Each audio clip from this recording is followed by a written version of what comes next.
Continuamos con esta entrevista con el doctor en economía Daris Javier Cuevas Nin. Él es pues un reputado profesor de la Universidad Autónoma de Santo Domingo, es autor de varias investigaciones, de varios libros que de hecho, se utilizan como texto. Es un hombre que conoce pues muy bien el sector financiero de la República Dominicana. Imagínese, fue intendente de bancos por ¿cuántos años? Como por 8 años. Pero ya era técnico allá. Pero tú eres un técnico así mismo en la superintendencia, así es. Entonces, pues es una persona que conoce además su pasión principal, olvídense, él es un devoto economista, pero su pasión principal es la política, y que ahí sí es verdad. Daris, un poco, ¿cómo impactan, cómo tiene América Latina que observar todos estos movimientos de esta, por ejemplo, crisis en la economía global? Vimos lo que pasó en Brasil, vemos el caso de Argentina, un poco parece que son círculos viciosos que se dan, un poco una aplicación de política medio keynesiana, aunque disfrazada de un socialismo, pero al fin política keynesiana, con fuerte contenido de asistencia social.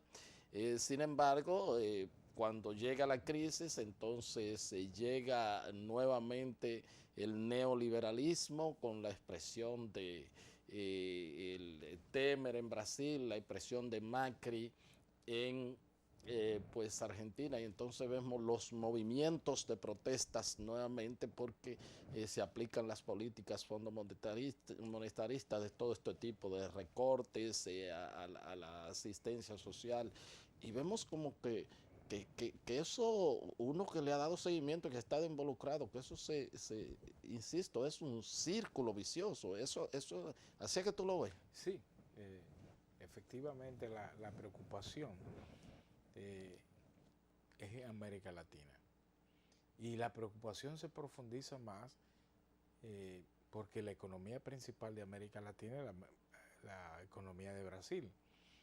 Y obviamente dos economías también importantes en la región es Argentina y México. Entonces, resulta que en el caso de Brasil hay muchas tensiones políticas que han trastocado la economía y se han producido eventos recesivos. En el caso de Argentina también hay un retorno a las políticas neoliberales que han sido superadas a partir del presidente Kirchner, y Cristina continuó muchas de esas políticas. Que rescataron, dicho sea de paso, a Argentina de la crisis que lo llevó Menem, sí, y que toda la parte esta del corralito y toda esta cuestión, exacto, que se dio. Y en México tenemos el caso de Peña Nieto, que ya sale, y al salir deja lo siguiente. Por un lado, a nivel interno, es el conflicto que se da con la reforma energética que se tiene planteado en México, y lo otro tiene que ver a nivel externo, es la parte de cómo afecta a México la política de suspensión del TLC y la aplicación de nuevos aranceles por parte del gobierno de Estados Unidos. Pero a eso tú le agregas, Héctor, la devaluación del peso mexicano.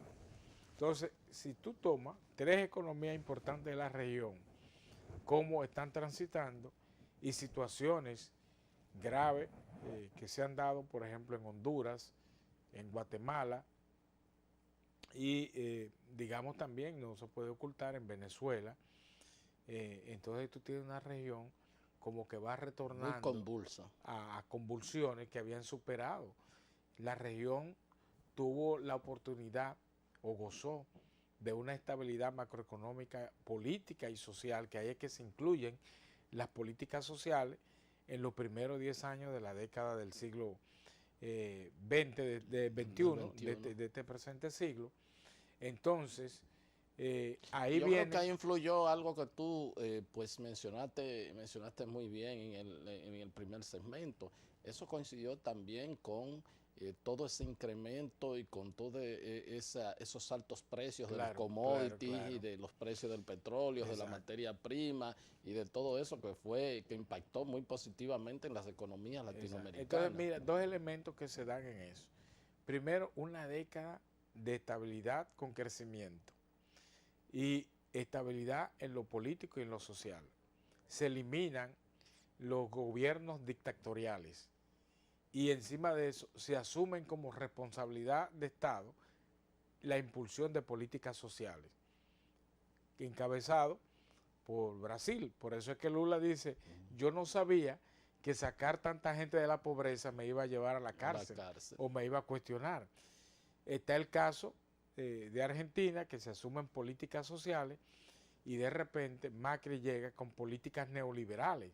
Entonces, cuando tú ves todo ese ambiente donde las economías más fuertes están en situaciones de vulnerabilidad, entonces tú tienes una región que con el elemento adicional de las tensiones a nivel global, tanto en lo económico como político, entonces tú tienes una región que tiene que ponerle atención porque te tienen un almacén de pobres, porque comienzan a descontinuarse las políticas sociales, la responsabilidad, o sea, políticas sociales responsables comienzan a desaparecer y encima de eso, y es mi punto de vista, que lo plasmo también en el libro, es que la región está obligada a reformar las reformas que impulsaron en los 90. O sea, recuérdate el paquete de reformas estructurales que nosotros como país también la asumimos. Quizá de los últimos de la cola, pero se asumió reforma tributaria, laboral, las empresas del Estado, reforma monetaria y financiera, y otro paquete de reformas de menor importancia que todavía están pendientes, entre el cual están la reforma en el aspecto eléctrico, hidroeléctrico, entre otras, ¿verdad? Que en los últimos años la hemos hecho un poco más laxa con el asunto de llamarle pacto. Sí, Entonces, todo ese paquete de reformas de los 90 que tuvieron sus éxitos, aparentemente han cumplido su cometido. De manera que en América Latina se está obligado a hacer una nueva ola de reforma de las reformas que se han hecho. ¿Cómo no? Sin embargo, todo lo que parece sobrevivir en todo esto y que ha soportado las turbulencias de la parte de la caída de los mercados, del hundimiento, de la crisis de los commodities y de todo lo que vive América Latina ahora, es la economía dominicana. Y entonces, bueno, ¿cuál es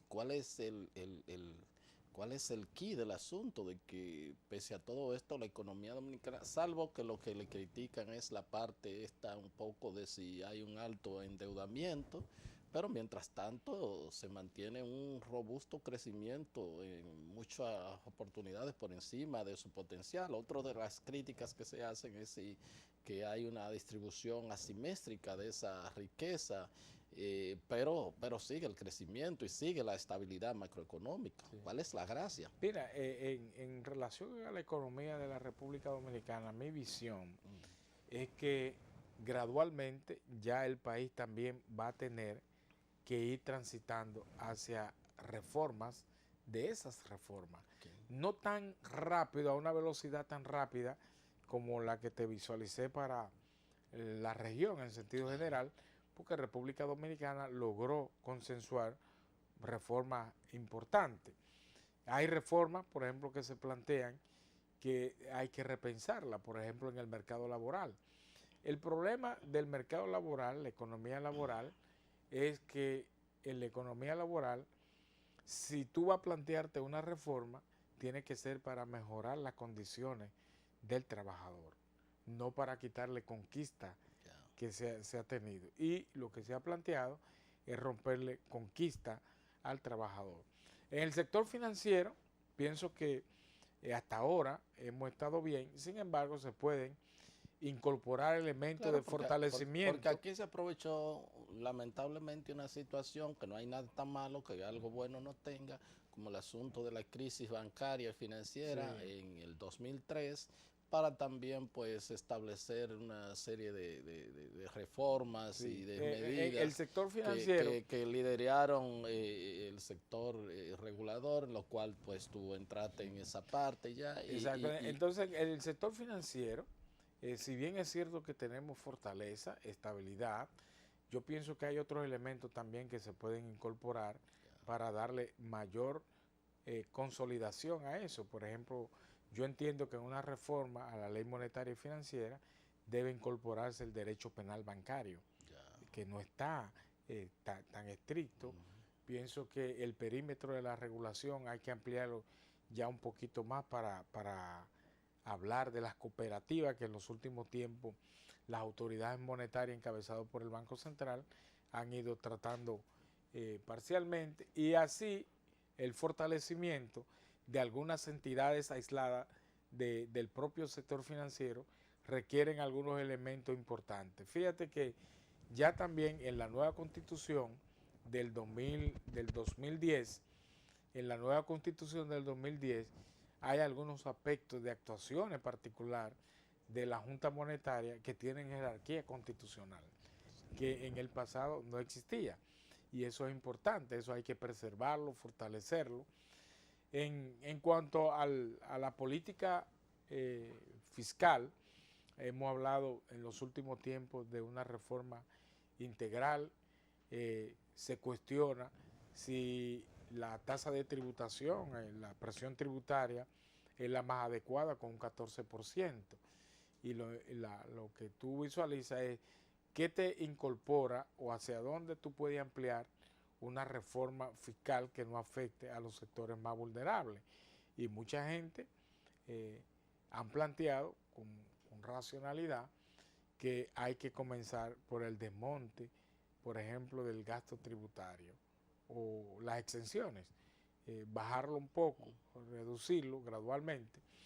Sin embargo, hay otros elementos importantes, Héctor. Tú sabes que el sistema tributario dominicano ha estado orientado siempre a un sistema tributario de corte regresivo. Cuando, si tú quieres ampliar la presión tributaria, tienes que migrar hacia un sistema tributario progresivo. Yo entiendo que no se debe hacer de manera violenta, pero debe hacerse de manera gradual. Yo creo que la propia agenda nacional de desarrollo planteó todo un calendario que no se ha cumplido en ese una ruta sentido, crítica. Una ruta crítica que, como tú dices, establecía plazo para el incremento de esa presión tributaria, pero que no era en un plazo. Ahora, lo que pasa es que no ha ido avanzando. Exacto, pero tarde o temprano la República Dominicana tiene que orientarse hacia ahí, su política fiscal, porque muchos hablan de reforma integral, pero una reforma integral tiene que orientarse hacia una migración del sistema tributario, como te lo he planteado, y hacia un fortalecimiento del gasto público. Claro, y revisar también lo que... hacer el gasto público de calidad. Claro, y el asunto también, la parte de mucha gente, el dispendio y a veces hasta la corrupción, ese es un tema también. Sí. Entonces, creo que esos elementos son importantes ponderarlo de cara al futuro inmediato. Yo pienso que ya que en lo que resta de gestión del actual gobierno, no visualizo una reforma fuerte en la parte fiscal, pero yo siempre he sostenido y lo he planteado públicamente, que una política fiscal, una reforma en la política fiscal, no necesariamente tiene que hacerse sobre la base de un pacto. La política fiscal en su esencia no plantea pactos. Los pactos se hacen por conveniencia, pero la política fiscal no se dirige por pacto. Bien, señores, ha sido todo por el día de hoy. Muchísimas gracias, Daris, por haber estado. ¿Te parece que la próxima, entre 2 o 3 semanas, para que hablemos un poco de la política interna del PLD? Yo siempre estoy en entero crédito. Así es. Gracias a ustedes por haber estado con nosotros y será pues hasta otra entrega de su programa de Entero Crédito. Hasta entonces.